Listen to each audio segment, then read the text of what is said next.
Bienvenidos, muchas gracias a Arsi Consulting por la invitación y vamos a realizar en esta ocasión, antes que nada, saludarlos y darles la bienvenida a este curso de trabajos en altura. Mi nombre es el ingeniero SIP Jesús Medrano Alcalá. Cuento con más de 11 años de experiencia liderando equipos de trabajo en materia de prevención de riesgos laborales. Y bueno, vamos a hablar el día de hoy acerca de algo importantísimo en materia técnica de operacional, que son los trabajos en altura. ¿Ok? Vamos a primero comenzar hablando o estructurando una introducción o haciendo una introducción importante. Primero, el equipo de protección personal contra caídas puede prevenir estos accidentes, pero muchos trabajadores no hacen uso de estos equipos. Cuando hablamos de trabajos en altura, cuando uno está realizando un trabajo a más de 1,50 m, más de 1,80 m, inmediatamente se considera un trabajo de alto riesgo. Ojo, cuando una persona está realizando un trabajo en altura y no hace uso de un equipo contra caídas, existe un alto riesgo de que estos equipos también quizás eh, nos lleven, o el no usarlos o el usarlos incorrectamente, nos lleven lamentablemente a una fatalidad, sin duda alguna. Es más, incluso en los últimos años aquí en Perú, en los últimos 3, 4 años, la mayor consecuencia de accidentes fatales, lamentablemente, han sido las caídas, en este caso a desnivel, considerando los trabajos en altura. Así que por ahí comenzamos, ¿no? De que el no usar o no tener un estándar específico para prevenir caídas en mina, sobre todo, de de plantas concentradoras, sobre todo al ser una actividad de alto riesgo, nos puede llevar a una fatalidad. ¿En cuanto más o menos el porcentaje, Jesús? En más de un 70% de probabilidad de fallecimiento, que es bastante, sobre todo en trabajos en altura que superan los 3,50 metros. Entonces hay que tener mucho cuidado con eso. Ahora, ¿hay alguna referencia legal? ¿Hay alguna de repente normativa técnica que nos pueda ayudar, Jesús, a poder entender la relevancia e importancia de tener controles para trabajos en altura? Sí. Por ejemplo, la Ley de Seguridad en el Trabajo, que nos habla de controles operacionales para prevenir caídas en altura. Su reglamento de la Ley de Seguridad en el Trabajo, el Decreto Supremo 005 del 2012. También está el Reglamento de Seguridad Minera, lógicamente, el Decreto Supremo 024-2016, con su modificatoria que fue o es el Decreto Supremo 023 de 2017, y otros estándares como ANSI, OSHA, MCHA, la norma técnica también de construcción, la norma G050, procedimientos de trabajo, etcétera. ¿Ya? Así que en el Perú sí tenemos algunas normativas asociadas a trabajos en altura, como normas técnicas peruanas para andamios, pero no más, ¿no? Y por ende tenemos que como que citar o apoyarnos en otras normativas internacionales como las que vemos en pantalla. Muy bien, ¿qué más tenemos por acá? Trabajos en altura. ¿Qué es un trabajo en altura? Un trabajo en altura, como lo comenté, se considera un trabajo en altura todo aquel que se realice a más de 1,50 m. En realidad la normativa indica 1,80 m, pero yo les estoy colocando 1,50 m porque entiendo que el personal al cual está dirigida esta capacitación es personal de minería y sobre todo que trabaja en plantas concentradoras. Entonces, en toda planta concentradora, mayormente según mi experiencia, se considera 1,50 m. Claro, el estándar es mucho más estricto aquí, ¿no? Pero ahí en realidad va a depender de la mina o de la planta concentradora de metales. Sin embargo, yo les hago llegar un poco, un poco lo que yo he podido ver en estos últimos años como entrenador, como supervisor, como líder en gestión de prevención de riesgos en hidrocarburos y minería, que mayormente se considera el 1,50 m, haciendo más estricto el estándar, ¿no? Ojo, este 1,50 m es medido desde el nivel de referencia más bajo, en donde existe el riesgo de caída, a diferente nivel de una o más personas, ¿no? Como pueden ver ahí. Incluye agujeros, taludes, plataformas y andamios. Repito, incluye agujeros, taludes, plataformas, andamios, como trabajos en altura. Y algunas definiciones importantes que vamos a hablar también. El certificado de actitud médica para trabajos en altura. De repente ustedes se harán la pregunta, Jesús, ¿y cualquier persona puede hacer un trabajo en altura? No. En realidad lo ideal es que una persona que vaya a realizar un trabajo en altura en una primera instancia haya pasado por un examen médico y que tenga un certificado de aptitud médica para trabajos en altura. ¿Y qué es este documento? Este documento es el que certifica la suficiencia médica individual para ejecutar trabajos en altura de un trabajador. ¿Ok? Eh, Cuando hablamos de esto, nos referimos a que un trabajador, si no cumple o no se encuentra, mejor dicho, en un estado de salud óptimo, en materia de presión, en materia de psicológica, mental, o en materia física, en torno a su peso, por ejemplo, podría sufrir de vértigo, fatiga, mareos, y esto es sumamente peligroso realizando un trabajo en altura. Imagínense un trabajador con fobia, ¿no? Entonces la actitud médica me va a determinar si ese trabajador tiene fobia a la altura. ¿Ya? Entonces, los estándares mayormente en mina que yo he podido tener acceso, mayormente están abarcados para plantas concentradoras, para las minas subterráneas, para socavón, para plantas de óxidos, de sulfuros, etcétera, en de este tipo de programaciones, como o sea, la mayoría de procedimientos para trabajos en altura en mina abarca abarca el tener que contar con un permiso escrito de alto riesgo, con un personal calificado y autorizado para hacer la tarea, con escaleras portátiles que deberían reunir condiciones mínimas de seguridad. Si se van a utilizar equipos para trabajos en altura como manlift, eh, vehículos transportadores también en altura, montacargas, qué sé yo, pues estos deben de cumplir con ciertas especificaciones técnicas también. Plataformas y andamios normados y lógicamente contar con un sistema de protección contra caídas que cumpla con el estándar ANSI mínimamente, como en torno al arnés, la línea de vida, el anclaje, etcétera. Y todo esto que les acabo de mencionar son controles críticos. ¿A qué se denomina un control crítico? Un control que no puede fallar, porque si falla va a detonar en una alta probabilidad de lesiones que podría ser una fatalidad, un accidente fatal. Siempre antes de realizar un trabajo en altura, lógicamente hay un procedimiento que seguir. Y antes de la selección y aprobación de un sistema de protección contra caídas, en este caso, una persona competente debe hacer una evaluación de las condiciones del lugar de trabajo. Una persona en realidad competente debe de tomar la iniciativa para poder evaluar, para poder solucionar y aprobar, pues, de una manera óptima que los CPP se encuentren en buen estado. Todos los elementos también del sistema de protección contra caídas deben ser codificados, inspeccionados antes de su uso. No se utilizará si uno de estos elementos se encuentra dañado o ha estado expuesto quizás a una tensión o una caída súbita prevista. Por ejemplo, acá vemos un arnés, ¿no? Miren que está manchado con pintura, que lo han manipulado, lo han colocado encima plumón. Entonces, esas cositas o esos contactos de químicos o de otros elementos dañan la eficacia del equipo, ¿no? Como podemos ver. Acá vemos costuras rotas, ¿no? Arneses despintados, acá también con corrosión. Acá aparentemente le ha caído pintura, perdón, le ha caído un químico, seguramente corrosivo, que ha retirado o ha deteriorado el color. Entonces también, si encontramos en estas condiciones los arneses de seguridad o los arneses de seguridad, tenemos que eliminarlo automáticamente. Todo trabajo en altura deberá ser realizado siempre bajo la observación de al menos una persona a nivel del piso, o sea, un vigía, que en este caso podría ser un supervisor de trabajo o un compañero de trabajo. ¿Y por qué un vigía, Jesús? Porque no solamente existe un alto riesgo de prevención de caídas de una persona, sino que también puede haber un alto riesgo de caídas de desprendimiento de objetos o de herramientas a nivel de altura. Las áreas de influencia donde existe riesgo de caída de personas u objetos deben ser demarcados, también señalizados, y deben contar con un acceso siempre restringido, a partir de barreras, a través de conos, a través de líneas de restricción de movimiento, tal cual lo vemos en pantalla. Si yo voy a colocar un andamio, si voy a trabajar con plataformas elevadoras, tengo que señalizar mi área de trabajo.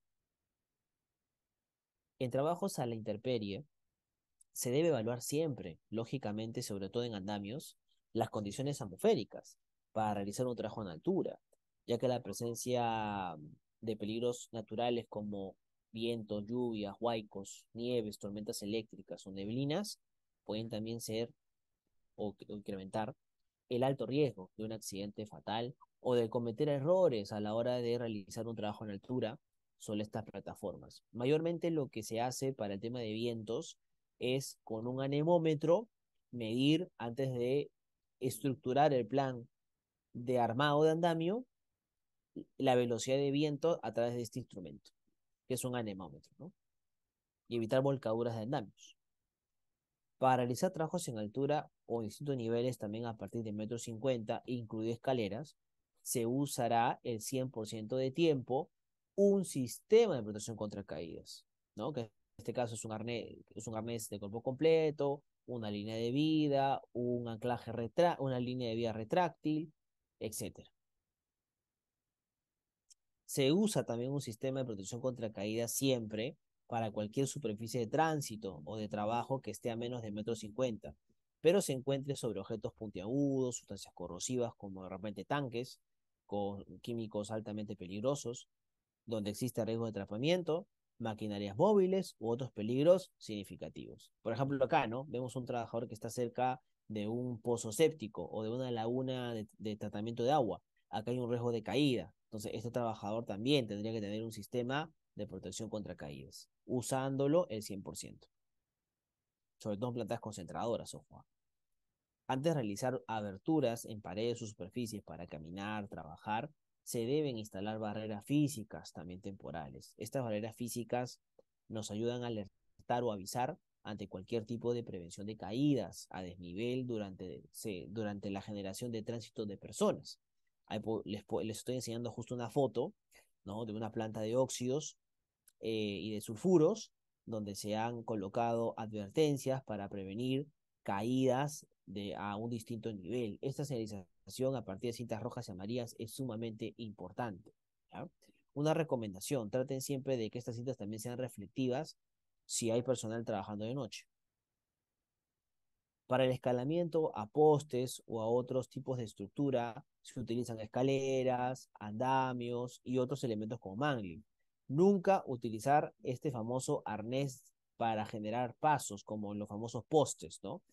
Que son estos arneses con cuerdas y un garfio que a la vez es la línea de vida. Entonces, esto está prohibido desde el año 98, salvo casos excepcionales, ¿no? Casos excepcionales para trabajos eléctricos.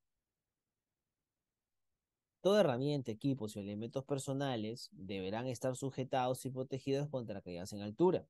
Se debe también considerar el uso de cinturones portaherramientas, recipientes y cascos con barbiquejos, tal cual lo vemos en pantalla. Vemos ahí este cinturón portaherramientas, relevante, importante para prevenir caída de objetos en altura.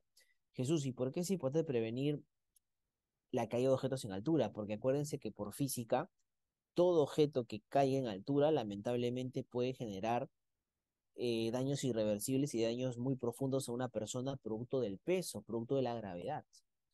Entonces, por el impacto, ¿no? Entonces, es importantísimo que todo tipo de herramienta manual eléctrica, como alicates, martillo, llaves Allen, medidores, etcétera, por favor, tengan cintas, ¿no? Cintas métricas tengan que estar en su cinturón por herramientas. Una mala práctica es cuando a veces los trabajadores usan sogas y a las sogas les atan las herramientas. Es una mala práctica. Lo ideal es que tengan su cinturón por herramientas. Cuando trabaja en planos inclinados, se utiliza herramientas o equipos que produzcan vibración. Todas las herramientas deben estar aseguradas. Eso es cierto. Si van a utilizar taladros o van a trabajar cerca de compresores o van a usar compresores, todas sus herramientas deben estar aseguradas. Sobre todo si van a estar en altura.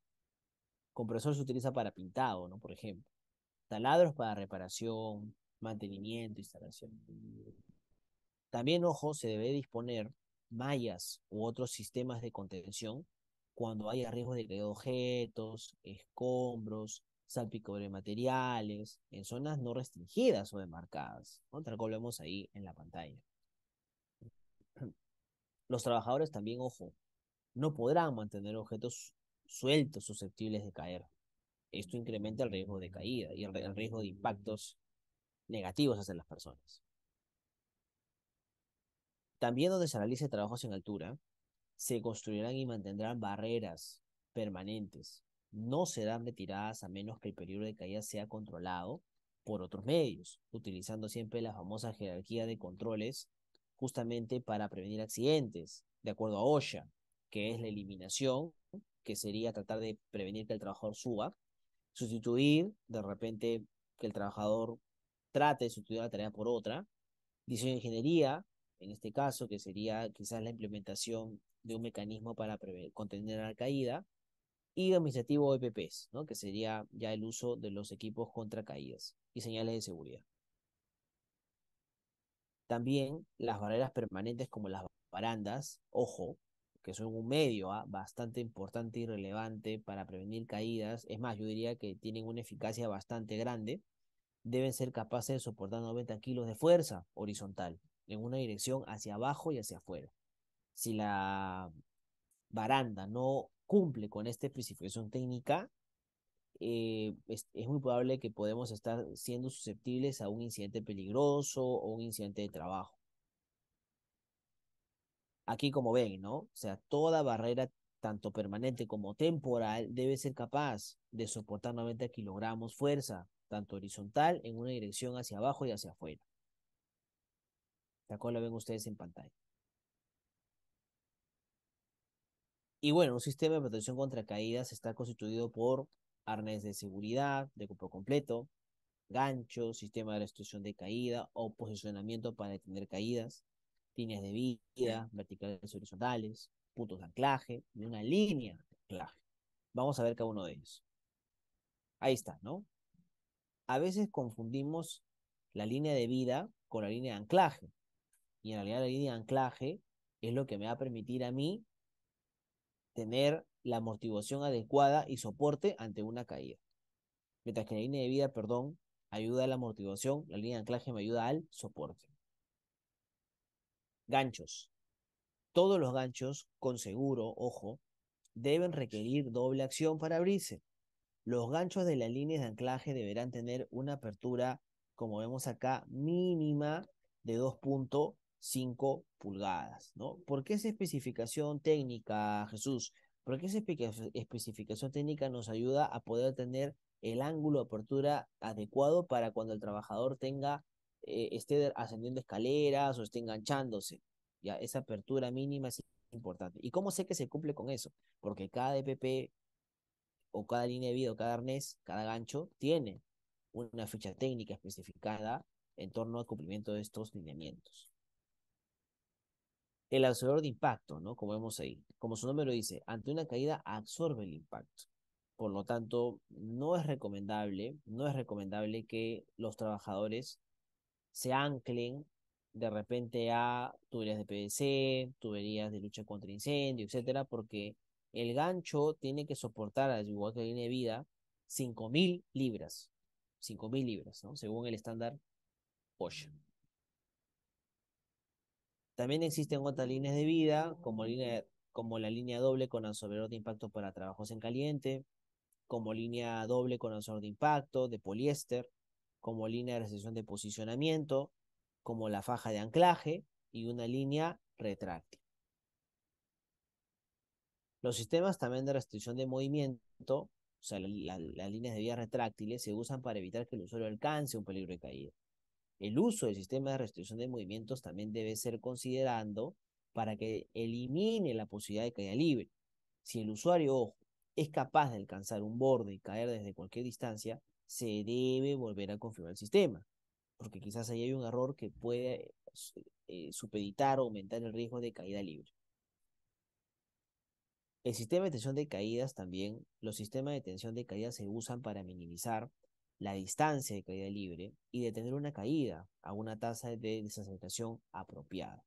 Por eso que antes de realizar un trabajo en altura se hace un cálculo de caída libre, donde se suma el punto de anclaje, la elongación de la línea de vida, considerando el amortiguador de impacto, la altura de la línea de anclaje, la altura del trabajador y un espacio de seguridad antes de llegar al suelo.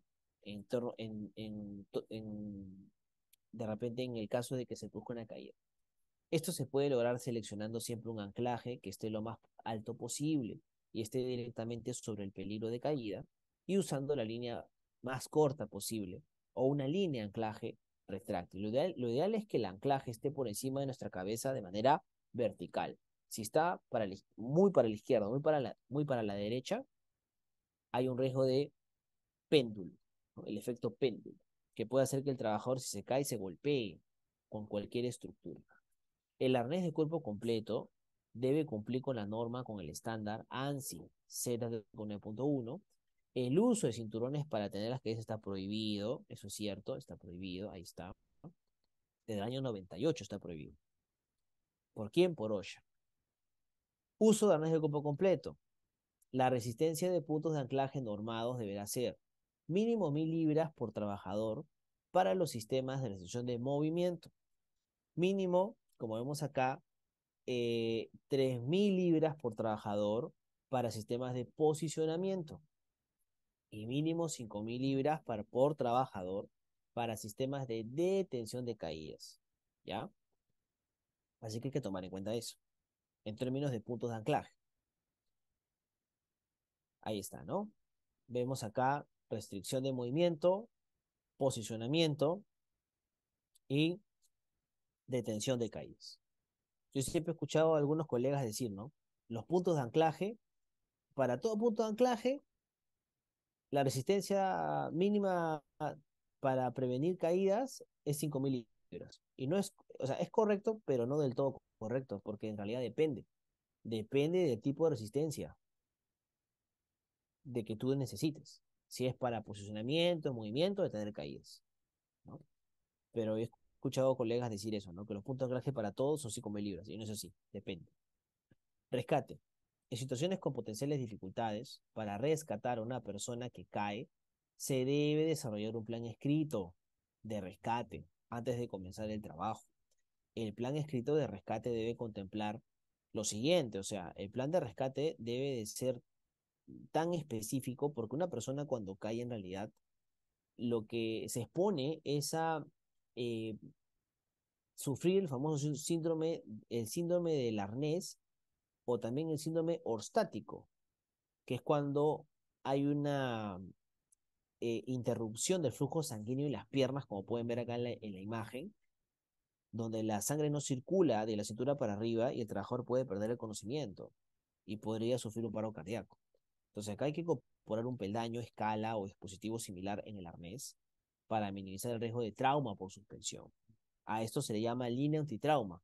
Acá vemos cómo este trabajador tiene, ¿no?, esta línea incorporada a su arnés, la deja caer, la une y como es elástica puede colocar sus pies y darle irrigación a la sangre que ha quedado obstruida o que queda obstruida ante una caída.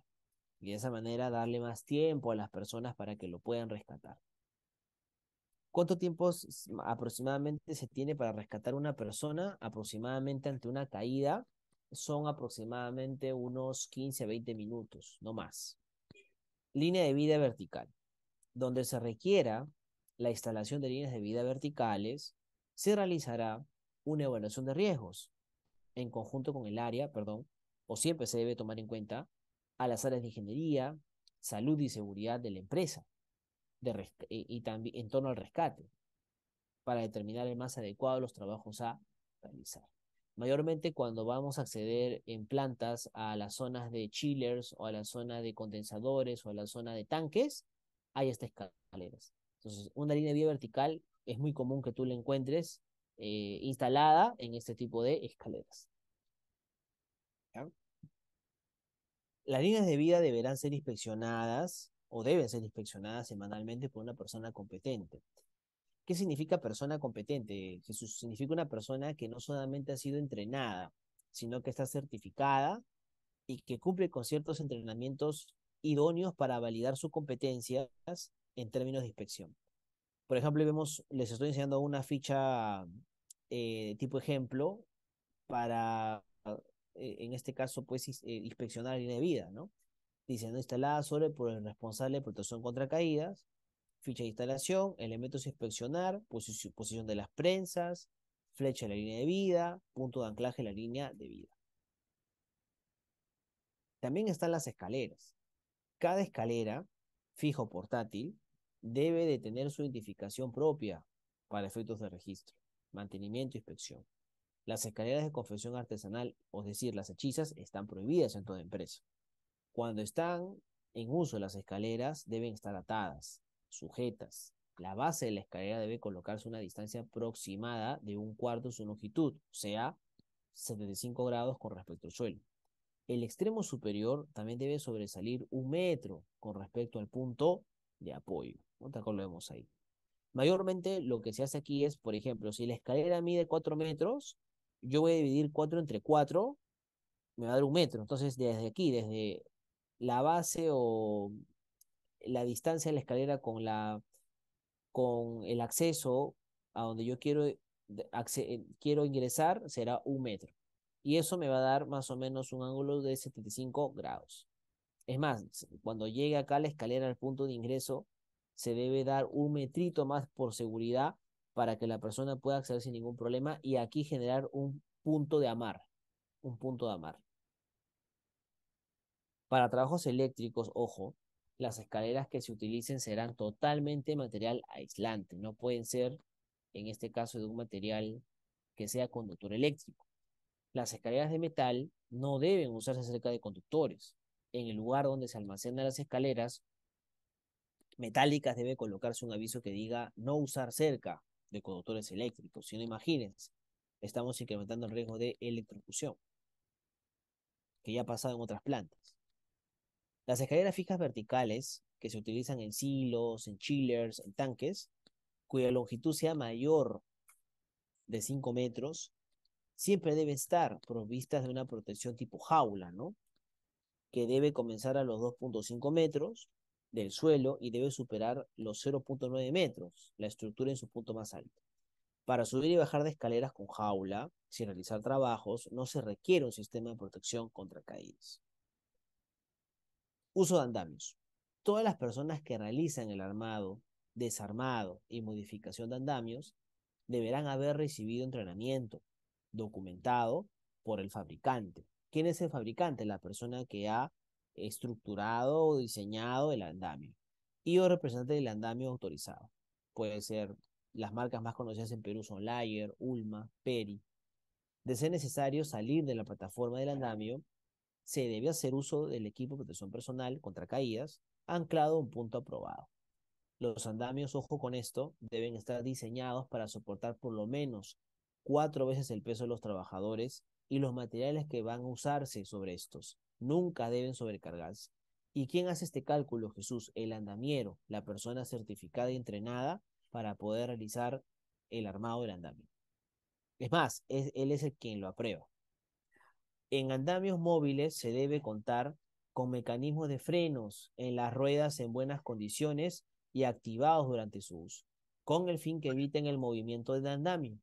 No se moverá, ojo, un andamio móvil con personal o materiales sobre él. Eso es cierto, pero cuando tú mueves personas estando encima del andamio, eso también incrementa el riesgo de caídas. ¿Ya? Siempre también si van a tener ruedas, tienen que tener frenos. Los andamios operativos se identifican con la tarjeta verde, la cual deben estar firmados por la persona competente, o sea, la persona entrenada, capacitada, entrenada y certificada para poder darle el go al uso del andamio. Tarjeta verde. Cuando vemos la tarjeta roja, quiere decir que los andamios inoperativos no se pueden tomar en cuenta o se encuentran quizás en proceso de instalación y se identifican con la tarjeta roja, la cual debe ser nuevamente colocada por el personal competente. Se coloca la fecha, la observación y se puede apreciar esta imagen de andamio inoperativo no usar como medida preventiva. Durante la inspección de los equipos y accesorios, se tiene también o se cuenta con un registro, como el que vemos acá. para poder inspeccionar mensualmente los arneses de seguridad, las líneas de vida, la línea de anclaje, etcétera, ¿no? Y todo sistema que nosotros utilicemos para poder prevenir, en este caso, las caídas, ¿no? Algo más que yo les quiero compartir. La ley de seguridad también dice o indica de que hay ciertos registros que se deben conservar durante ciertos años, 5, 10 o 20. Los registros de inspección de PPs, donde están incluidos los arneses de seguridad, donde podríamos incluir la línea de vida, donde podríamos incluir también las líneas retráctiles, también podemos nosotros de repente incluirlo, considerarlo, almacenarlo durante un tiempo específico de 5 años a más. ¿Por qué? Porque recordemos que ante un accidente fatal, Dios no quiere un accidente también, un incidente peligroso, un accidente grave, ante cualquier tipo de fiscalización o ante cualquier tipo de auditoría, qué sé yo, nos van a pedir estos documentos. ¿Cuándo fue la fecha que se inspeccionó la última vez que se inspeccionó el arnés del trabajador que cayó y perdió la vida en una obra de construcción o en una planta concentradora? ¿Cuándo fue la última vez o dónde está el registro de inspección de la línea de vía vertical de la escalera tal? ¿Dónde está el registro de inspección de la línea de anclaje de tal equipo de protección contra caídas, etcétera? Entonces, estos son mecanismos o medios importantes como controles administrativos que tienen que estar actualizados y almacenados y llenados correctamente. Es más, yo les recomendaría, como vemos ahí, que la inspección se haga de manera mensual, a través de colores.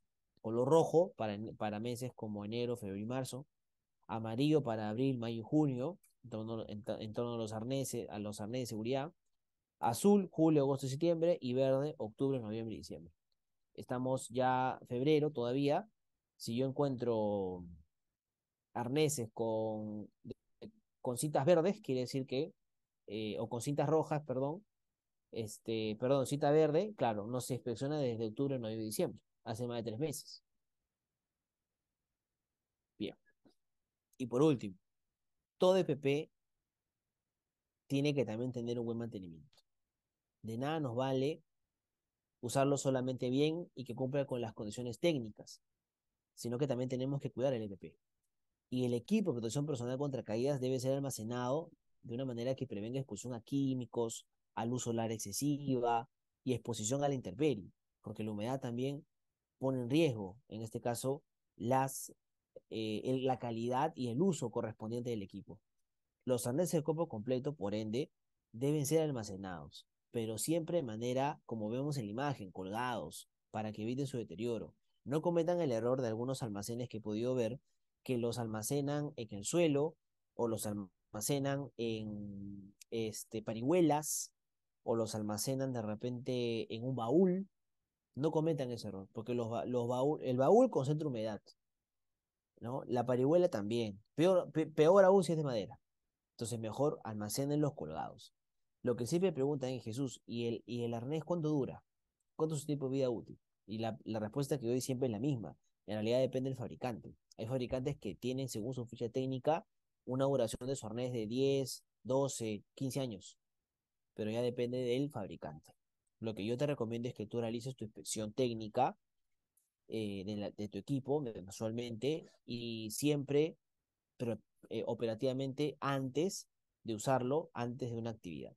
O sea, una cosa es la inspección en campo y otra cosa es la inspección de los arneses que están en almacén, que mínimo se deberían hacer una vez al mes. ¿Ya? Y con eso termino para compartirles un dato más. Hay una norma española, me acuerdo mucho, que indica lo siguiente, ¿no? De que si un arnés está en el almacén más de 5 años, ese arnés, perdón, ya se retira, ¿no? Y un arnés, operativamente, si su fecha de fabricación ya ha superado los 6 años, también, a pesar que esté en buen estado, se elimina, ¿no? Así que por ahí les dejo ese dato, porque por ahí a veces me han preguntado estándares para almacenamiento de arneses. Por ahí les dejo esta normativa española, ¿no? Que indica ahí. Bien, estimados. Entonces, nada, en resumen, yo espero que en realidad este tema de trabajos en altura les haya servido, les haya motivado a poder aprender más acerca de los de los mecanismos para prevenir accidentes contra caídas les haya podido también abrir la mente para que ustedes se puedan cuidar y proteger y que estas recomendaciones también las implementen, ¿no? De aquí en adelante y las cumplan si ya las tienen implementadas, para de esa manera generar un ambiente de cultura organizacional segura en la empresa y ustedes también generen cultura preventiva de seguridad no solo en su empresa, sino también en casa, ¿no? Ya que la seguridad es un estilo de vida que no solo se debe aplicar en el trabajo, sino también en el hogar. Bien, estimados, sin más que decir, esto sería todo. Muchas gracias.